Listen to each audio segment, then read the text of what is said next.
franceinter.fr.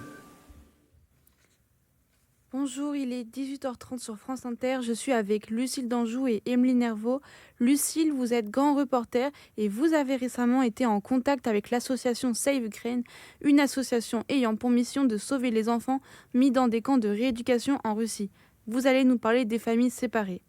Emeline Hervaux, vous êtes journaliste reporter d'images.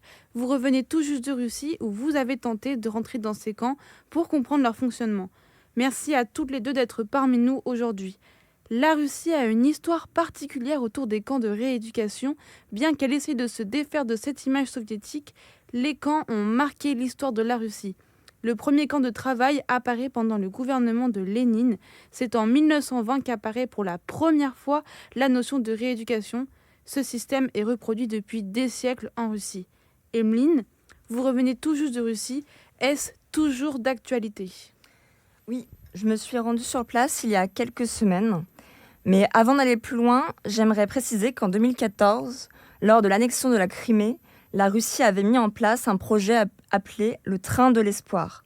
Alors, il s'agissait de pouvoir permettre à des adultes souhaitant être parents d'aller visiter des orphelinats dans des territoires occupés d'Ukraine. Alors, cette russification est dans la lignée de l'histoire soviétique. Lucille, on voit bien que l'histoire ne fait que de se répéter. Oui, et les raisons de ces déplacements de population se ressemblent. En 1944, déjà, la population des Tatars a été déportée vers la République soviétique socialiste d'Ouzbékistan sous prétexte d'une collaboration de ce peuple avec les nazis. On voit bien que la Russie aujourd'hui parle de la dénazification de l'Ukraine. Emeline, concrètement, comment ces enfants sont envoyés dans ces camps ? Alors, il existe plusieurs moyens, Lou. Mais dans la plupart des cas, la Russie prétend évacuer temporairement des enfants d'Ukraine sous couvert d'un camp d'été gratuit. Puis, elle refuse de renvoyer les enfants et coupe contact avec leur famille. Alors, il existe effectivement des associations et des organismes qui tentent de leur venir en aide. Lucille, vous avez été en contact avec l'association Save Ukraine. Comment peuvent-ils leur venir en aide ? Alors cette association, elle mène plusieurs actions. Elle essaye de localiser les enfants dans un premier temps, puis elle aide les parents à constituer le dossier administratif et organise les voyages jusqu'en Russie qui vont permettre aux parents de récupérer leurs enfants. Finalement, elle fournit une aide psychologique aux familles ukrainiennes. Avez-vous pu avoir une discussion avec ces familles séparées ?